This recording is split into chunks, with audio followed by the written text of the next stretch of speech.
Ladies and gentleman, ಏನಾಗ್ತಿದೆ ರಾಜ್ಯ ಸರ್ಕಾರದಲ್ಲಿ? ಗ್ಯಾರಂಟಿ ಜನಪ್ರಿಯ ಯೋಜನೆಗಳನ್ನು ಘೋಷಣೆ ಮಾಡಿ ಗ್ಯಾರಂಟಿ ಕೊಡ್ತೀವಿ ಎಂದು ಗೆದ್ದು ಬಂದಂತಹ ಸರ್ಕಾರ ಆ ಗ್ಯಾರಂಟಿಗೆ ಹಣ ಹೊಂದಿಸುವಲ್ಲಿ ವಿಫಲ ಆಗ್ತಿದೆಯಾ? ಯಾಕಂದರೆ ಈ ಸಾರಿಗೆ ಸಂಸ್ಥೆಗೆ, ಈ ಸಾರಿಗೆ ನಿಗಮಗಳಂತೂ ಯಾವುದಾವಲ್ಲ, BMTC, NWKRTC, ಈಶಾನ್ಯ ಕರ್ನಾಟಕ ರಸ್ತೆ ಸಾರಿಗೆ ಸಂಸ್ಥೆ, ಎಲ್ಲ ನಿಗಮಗಳಿಗೆ ಸೇರಿ ರಾಜ್ಯ ಸರ್ಕಾರ ಕೊಡಬೇಕಾಗಿರೋದು 4,500 ಕೋಟಿ ರೂಪಾಯಿ ಅಷ್ಟು. ಹೆಚ್ಚು ಕಮ್ಮಿ ನಾನು ಹೇಳ್ತಿರೋದು ಅಂದಾಜು 4,468 ಕೋಟಿ ರೂಪಾಯಿಯಷ್ಟು ಹಣವನ್ನು ಸರ್ಕಾರ ಕೊಡಬೇಕು ಸಾರಿಗೆ ಸಂಸ್ಥೆಗೆ. ಕೊಟ್ಟಿಲ್ಲ. ಅವು ಬದುಕೋದಾದರೆ ಹೇಗೆ? ನಿಗಮಗಳು ಬದುಕೋದು ಹೇಗೆ? ನಿಗಮದ ನೌಕರರ ಪರಿಸ್ಥಿತಿ ಏನಾಗಬೇಡ. ಇದು ಎಕ್ಸ್ಕ್ಲೂಸಿವ್ ಸ್ಟೋರಿ. ನೆಲ ಜಲ ಭಾಷೆಗಾಗಿ ಪ್ರಾಮಾಣಿಕ ಪತ್ರಿಕೋದ್ಯಮ. ನಾನು ಹೇಮಂತ್.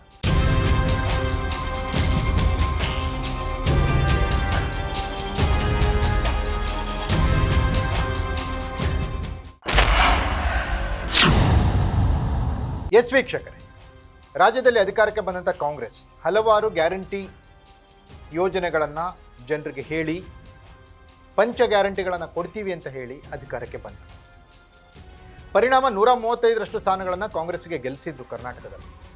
ಅಧಿಕಾರಕ್ಕೆ ಬಂದಂತಹ ಕಾಂಗ್ರೆಸ್ ಆ ಗ್ಯಾರಂಟಿ ಯೋಜನೆಗೆ ಹಣಕಾಸನ್ನು ಹೊಂದಿಸುವಲ್ಲಿ ಯಶಸ್ವಿಯಾಗ್ತಿದೆಯಾ? ಯಾವ ರೀತಿಯ ಸಮಸ್ಯೆ ಇದೆ? ಒಂದೊಂದು ವಿಚಾರ ಒಂದೊಂದು ರೀತಿ. ಗೃಹಲಕ್ಷ್ಮಿ ಯೋಜನೆಗೆ ಇನ್ನೂ 3-4 ತಿಂಗಳು ಪೇಮೆಂಟ್ ಬಂದಿಲ್ಲ. 2,000 ಏನು ಯಜಮಾನಿಯರಿಗೆ ಕೊಡುವಂಥ ಹಣ ಬಂದಿಲ್ಲ. ಅದರ ಜೊತೆ ವಿದ್ಯುತ್, ಉಚಿತ ವಿದ್ಯುತ್ ಏನು ಕೊಡ್ತಾ ಇದ್ದಾರಲ್ಲ, ಆ ವಿದ್ಯುತ್ ಮಂಡಳಿಗಳಿಗೂ ಕೂಡ ಸರ್ಕಾರ ಹಣವನ್ನು ಕೊಟ್ಟಿಲ್ಲ. ಇದರ ಮಧ್ಯೆ ಪ್ರತಿದಿನ ಜನರ ಜೊತೆಯಲ್ಲಿ ಇರುವಂತಹ ಇಲಾಖೆ ಯಾವುದು ಅಂದರೆ ಸಾರಿಗೆ ಇಲಾಖೆ. ಸಾರಿಗೆ ಸಂಸ್ಥೆಗೆ 4,460 ಕೋಟಿಯಷ್ಟು ಹಣವನ್ನು ಸರ್ಕಾರ ಕೊಡಬೇಕಾಗಿದೆ, ಇನ್ನೂ ಕೊಟ್ಟಿಲ್ಲ. ಯಾವಾಗ ಕೊಡುತ್ತೆ ಹಾಗಾದರೆ? ನೌಕರರ ಕ್ಷೇಮಾಭಿವೃದ್ಧಿ ಅಂತ ಇರುತ್ತೆ, ನೌಕರರ ಹಿತವನ್ನು ಕಾಪಾಡಬೇಕಾಗಿದೆ ನಿಗಮಗಳ ನೌಕರರದು. ಮೊನ್ನೆ ಇದೇ ವಿಚಾರವಾಗಿ ಪ್ರತಿಭಟನೆಗೆ ರೆಡಿಯಾಗಿದ್ದರು ಎಲ್ಲ ಸಾರಿಗೆ ನಿಗಮಗಳ ನೌಕರರು. ಆದರೆ ಸರ್ಕಾರ ಮಧ್ಯಪ್ರವೇಶ ಮಾಡಿ ಅವರಿಗೇನೋ ಭರವಸೆ ಕೊಟ್ಟು ತಾತ್ಕಾಲಿಕವಾಗಿ ಅದಕ್ಕೆ ತಡೆಯೊಡ್ಡಿದೆ. ಆದರೆ ಇದು ಶಾಶ್ವತ ಪರಿಹಾರ ಅಲ್ಲ ನೌಕರರ ಸಮಸ್ಯೆಗಳಿಗೆ. ಸರ್ಕಾರ ಯಾವ ರೀತಿ ಯೋಜನೆ ಮಾಡ್ತಾ ಇದೆ? ಹೇಗೆ ಹಣಕಾಸಿನ ಕ್ರೋಢೀಕರಣ ಮಾಡುತ್ತೆ? ಹೇಗೆ ಹಣಕಾಸನ್ನು ಹೊಂದಿಸುತ್ತೆ? ಯಾವ ರೀತಿ ಈ ಸಾರಿಗೆ ನಿಗಮಗಳಿಗೆ ಹಣ ಕೊಡುತ್ತೆ? ಬರೋಬ್ಬರಿ 4,460 ಕೋಟಿ ರೂಪಾಯಿಗಳು ಅಂದರೆ ಸಣ್ಣ ಮೊತ್ತನ ಇದು. ಶಕ್ತಿ ಯೋಜನೆ, ಮಹಿಳೆಯರಿಗೆ ಉಚಿತವಾಗಿ ಸಾರಿಗೆ ವ್ಯವಸ್ಥೆನ ಕಲ್ಪಿಸುವಂಥ ಯೋಜನೆ, ಮಹತ್ವಾಕಾಂಕ್ಷೆಯ ಯೋಜನೆ ಕೊಟ್ಟಿದ್ದು ತಪ್ಪು ಅಂತಲ್ಲ. ಆದರೆ ಯಾವ ರೀತಿ ಹಣಕಾಸಿನ ಕ್ರೋಢೀಕರಣ ಮಾಡುತ್ತೆ ಇಲಾಖೆ? ಸರ್ಕಾರ ಯಾವ ರೀತಿ ಸಂಸ್ಥೆಯ ಕಷ್ಟಕ್ಕೆ ನಿಲ್ಲುತ್ತೆ? ಸಂಕಷ್ಟದಲ್ಲಿ ಸಂಸ್ಥೆಯ ಪರವಾಗಿ ಹೇಗೆ ನಿಲ್ಲುತ್ತೆ? ಹಣವನ್ನು ಬಿಡುಗಡೆ ಮಾಡಿ ಮಾಡಿ ಅಂತೇಳಿ ಇಲಾಖೆಗಳು ಸರ್ಕಾರಕ್ಕೆ ಪತ್ರ ಬರೆದ್ರು. ಕ್ಯಾರೆ ಅಂತ ಇಲ್ಲ ಇಲಾಖೆ. ಇಲಾಖೆ ಈಗಾಗಲೇ ಸಂಕಷ್ಟದಲ್ಲಿದೆ. ಸಾರಿಗೆ ಸಚಿವರು ಕೂಡ ಈ ಸಮಸ್ಯೆಯನ್ನು ಬಗೆಹರಿಸಲಿಕ್ಕೆ ಪ್ರಯತ್ನ ಪಡ್ತಾ ಇದ್ದಾರೆ. ಆದರೆ ಹಣಕಾಸು ಇಲಾಖೆಯನ್ನು ಇಟ್ಕೊಂಡಿರುವಂಥ ಮುಖ್ಯಮಂತ್ರಿಗಳು ಇನ್ನೂ ಗ್ರೀನ್ ಸಿಗ್ನಲ್ ಕೊಟ್ಟಿಲ್ಲ. ಪರಿಣಾಮ 4,460 ಕೋಟಿಯಷ್ಟು ಹಣ ಸಾರಿಗೆ ಸಂಸ್ಥೆಗೆ ಬರಬೇಕಿದೆ. ಯಾವಾಗ ಬರುತ್ತೆ ಅಂತ ನಿಗಮಗಳು ಕಾಯ್ತಾ ಇದ್ದಾವೆ. ನಿಗಮಗಳ ನೌಕರರು ಕೂಡ ಆ ಹಣ ಯಾವಾಗ ಬರುತ್ತೆ, ಯಾವಾಗ ಅವರ ಬಾಳು ಬಂಗಾರ ಆಗುತ್ತೆ ಅಂತ ಕಾಯ್ತಾ ಇದ್ದಾರೆ.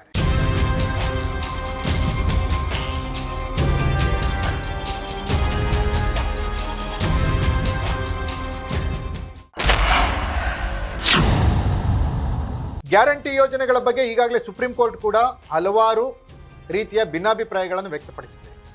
ಈ ರೀತಿಯ ಗ್ಯಾರಂಟಿಗಳಿಂದ ಸರ್ಕಾರಕ್ಕೆ ತೊಂದರೆಯಾಗಲ್ವಾ ಅಂತಲೂ ಕೂಡ ಪ್ರಶ್ನೆ ಮಾಡಿದೆ. ಸರ್ಕಾರ ಸಮರ್ಥನೆ ಮಾಡ್ಕೊಳ್ತಾನೆ ಇದೆ.